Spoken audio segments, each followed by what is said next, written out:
Je me réjouis de voir que nous faisons tout pour conserver d'abord ce que nous avons hérité de nos parents.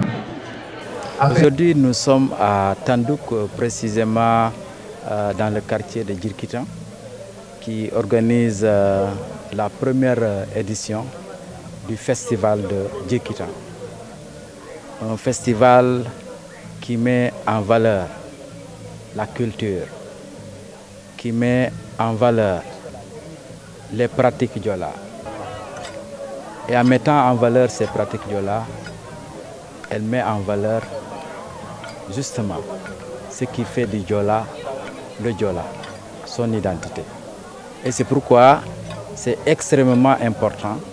Nous avons pris le soin de féliciter les initiateurs, en commençant par le président Théophile Djemé, pour dire que la culture est une compétence transférée, mais aujourd'hui ils se sont substitués à la collectivité territoriale pour mener cette activité. Et c'est pourquoi nous sommes venus les accompagner, les encourager, mais également les féliciter pour que d'autres entités aussi.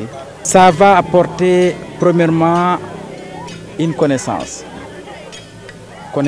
pour les jeunes, parce qu'il y a eu une exposition des différents objets et outils utilisés jadis par nos parents. C'était méconnu des plus jeunes. Et moi-même, j'ai vu la traversée de la pirogue de la terre ferme vers la mangrove. Et la dernière fois que j'ai vu une telle scène, c'était lorsque j'étais au primaire. Donc vous imaginez que ça fait très longtemps. J'ai même eu un de mes invités qui m'a dit c'est la première fois que je vois ça. Et cet invité est au-delà de 50 ans. Un Diola. 50 ans, il n'a jamais vécu ça. Donc c'est grâce justement au quartier de Djirkitan, village de Tandouk, situé dans la commune de Mangangoulak, département de Bignona, qu'on a eu cette opportunité aujourd'hui. Au-delà de ce fait, c'est un signal très fort parce que justement, le président de la République, dans la vision 2050, met un accent particulier sur le capital humain. Le capital humain, c'est extrêmement important et justement, le président de la République a confié la culture à un fils de la commune. Un fils de la commune comme directeur général de la culture. Si aujourd'hui, les populations de ce jeune fils digne du Sénégal met en œuvre la culture, c'est une façon d'accompagner ce fils-là. C'est une façon de montrer également la facette du Diola. Et cette facette-là va au-delà du territoire casamançais, mais ça va au-delà du Sénégal parce qu'aujourd'hui, grâce aux moyens de communication, la diaspora de la commune de Moumangoulat, qui est très loin d'ici, peut voir ces images-là. Et ça, c'est extrêmement important. Et c'est pourquoi nous avons soutenu cette initiative-là. Et nous pensons que ça ne va pas s'arrêter là. Les gens du quartier, même du village, sont venus de partout du Sénégal pour venir assister à ce festival-là. Mais justement, ça me permet de mettre en relation cette culture-là et la protection de la nature. Jadis, la communauté Diola vivait en harmonie avec la nature. Aujourd'hui, en mettant en valeur notre culture, on fait un clin d'œil à la gestion environnementale. Au niveau de l'exposition, vous avez vu beaucoup d'articles, beaucoup d'outils étaient tirés justement de produits végétaux.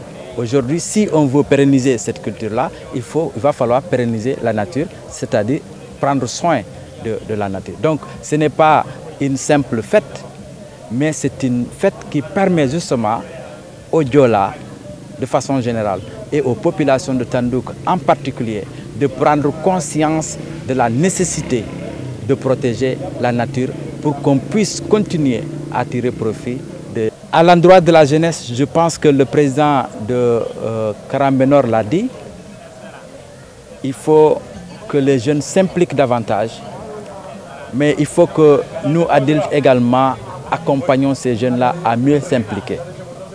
Peut-être qu'ils n'ont pas la même conception des choses, mais c'est à nous de faire de telle sorte que ces jeunes-là s'approprient de leur culture, que ces jeunes-là portent leur culture, parce que demain, c'est eux qui vont assurer l'avenir. L'avenir de Yirkitan, l'avenir de Tandouk, mais en un mot, l'avenir de ce Sénégal est entre les mains de la jeunesse. Et c'est pourquoi, quel que soit le sujet que nous prenons, nous devons les impliquer pour qu'ils s'en approprient. Et c'est ça qui va assurer la pérennité de la chose. Nous sommes à la première édition. Je rêve d'assister également à la deuxième édition. Et d'édition en édition, je pense qu'il y aura effet de contamination. D'autres contrées vont s'y mettre et ensemble, on portera la culture Diola. Diaspora également, c'est le moment de les féliciter. Les féliciter pour le regard positif qu'ils ont par rapport à leur terroir, mais leur féliciter également par rapport au soutien qu'ils ne cessent de nous apporter. Et heureusement aujourd'hui, grâce à la communication, certains ont pu suivre en direct les activités, mais le souhait également, certainement, ils pourront prochainement envoyer une délégation pour venir assister et cela donnerait une autre connotation à la fête. Mbirimu cosaan moo ñu fi dajale di koy defee ci nga xamante ne tey moo nekk suñu première édition te ñu namm ko def su yàlla àndee ay yooni yoon ba mu law mu doon dëkk bi yëpp moo koy jël def ko yëfu boppam loolu lañu namm. waaw lu xewul si aussi mu doonoon lu am solo ci mbir mu cosaan gannaaw bu ñu dalalee DG dalal sous-préfet ak yeneen gan yi ñu ñëw daal di présenter yenn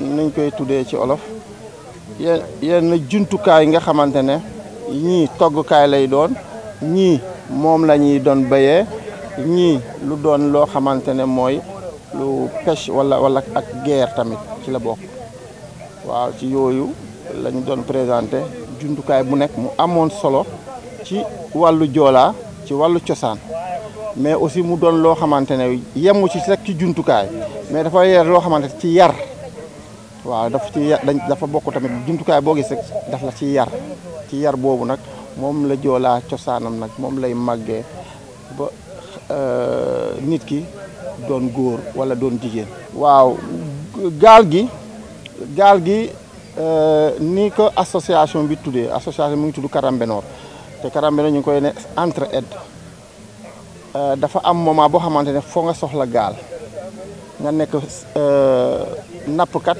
nga bañ a nekk nappkat ñun ñu dëkk ci géej gi faw nga dugg ci géej pour ut fa loo xamante ne soit ndawal wala ay bant amoon na ay jamono ci lañ doon wutee bant pour def suñu plafond faux plafond yi donc foog kër gu nekk daanoon na wala ëtt bu nekk daanoon na am gaal léegi gaal boobu boo demee ba wut ko ba defar ko ba ko war koo yóbbu dafay dajale dëkk bi yëpp nan la koy dajalee kan moo moom gaal gi ku ko moom ay doomu rakkam wala ay doomu magam jigéen te dëkk même te génn ci dëkk bi sëyi feneen seen doom yooyu bu ñu dëggee rek dañuy yagsi ban quartier lañ bokk da ngay gis ne quartier bi dafay ànd boole dëkk bi kon képp koo xamante sa yaay juddoo na ci kër googu nga xam ne ki moom gaal googu wala ci ëtt boobu wala ci quartier boobu wala ci dëkk boobu ñëpp lay daje da ngay gis ne dëkk bi donc entraide boobu lu am solo la kon xëcc boobu gaal googu lan lay njëriñ ndax kii dem napp la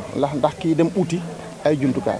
yar xam ràññee ba pare nag dëgër laay nag la lay jox lenn du la këf ba nga changé wala nga mun a génn xeet loolu surtout moo am parce que étape la dafa bokk ci étape yar boo keroog bi ngay dugalee.